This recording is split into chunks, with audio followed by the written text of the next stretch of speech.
Just saying the word chores sounds like a drag, doesn't it? Well, if you're anything like us, you want chores to be a consistent and maybe even enjoyable part of your kids' lives. Which chores do our kids do, and how do we get them done every day? Stick around to find out.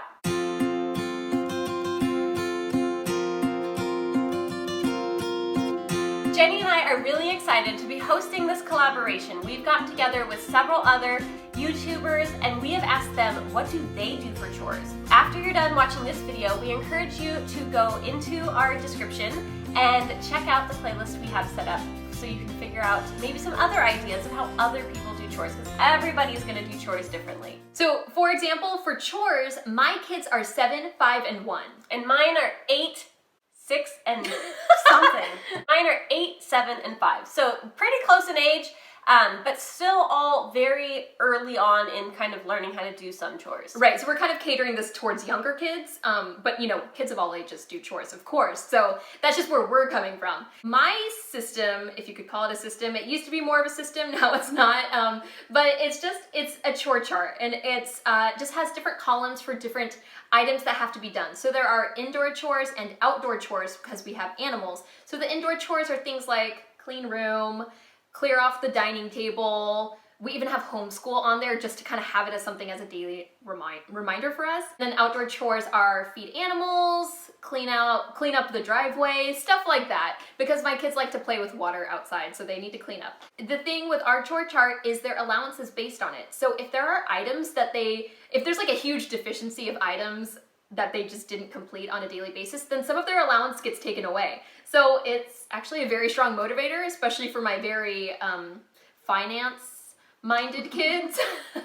So that's just one way that we kind of create a reward system based on how many chores got done. One thing I wanted to mention about my chore chart is that we included on there some kind of like a little more fluid type activities. So this one that I want to highlight is random act of kindness. Ooh. So that's something where we can encourage the kids to kind of do something nice for either me or my husband or one of the other kids. And it's really nice even just for the concept of remembering that someone did that nice thing. So at the end of the day, when we're checking off all the things they did, it's like, oh, that's right, they did do really good things today. And I think it's good for all of us.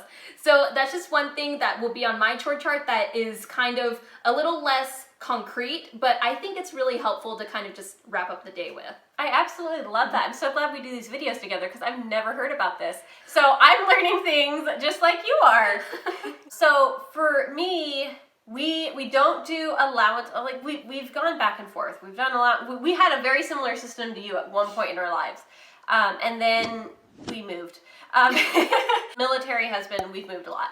So now we just moved and we have more property, so we also have a lot more of kind of the chores for outside. Mm-hmm. But there were certain things where I was finding that, you know, when I say, hey, can so-and-so go collect the eggs? And then another kid would be like, that's what I wanted to do. Can I go do it? So we would have all of these fights. And then it would be like, hey, can you take out the trash?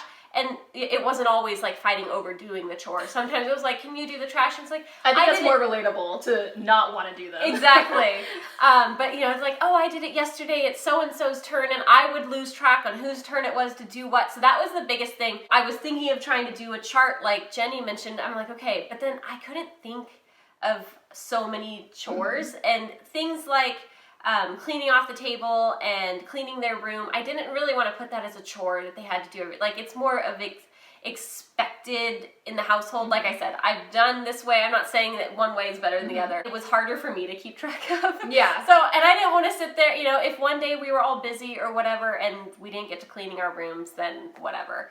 So for now, what I have decided to do was I found 6 chores. I have 3 children, so if you can do some math, they each get 2 chores. For example, I did the chicken, we call it chicken and trash.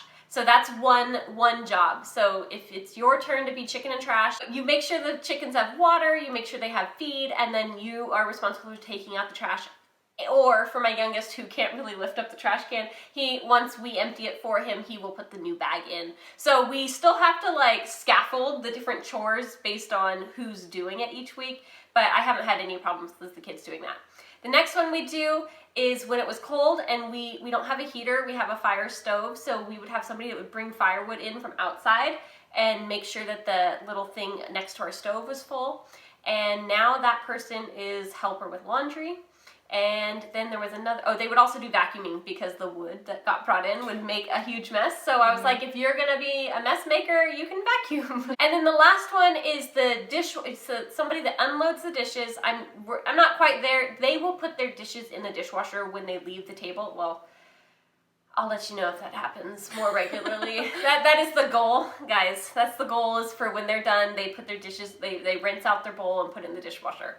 They just unload the dishwasher each morning, and then the other part, dishwasher and... Kitchen helper. Kitchen helper, yes. So they get to be meal helper. That was one of the ones that they would fight over all the time. And this one has been really great for my 8-year-old because he's started to where I can say, hey, can you go turn on the oven? And like he's kind of learned how to like make chicken strips, and or starting to make oatmeal and things like that, where it's kind of, I'm like, hey, you can actually make breakfast for the whole family. Like, this is great.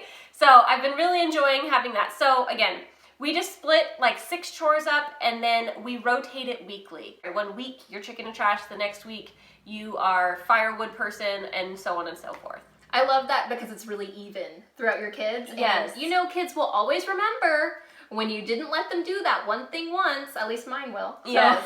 I love that idea. I love the idea of rotating the chores. What's the one chore that you cannot wait to have your kids do on their own? Let us Laundry. Let us know in the comments below. If you like this video, be sure to like and subscribe to get more homeschool content just like this. See you next time.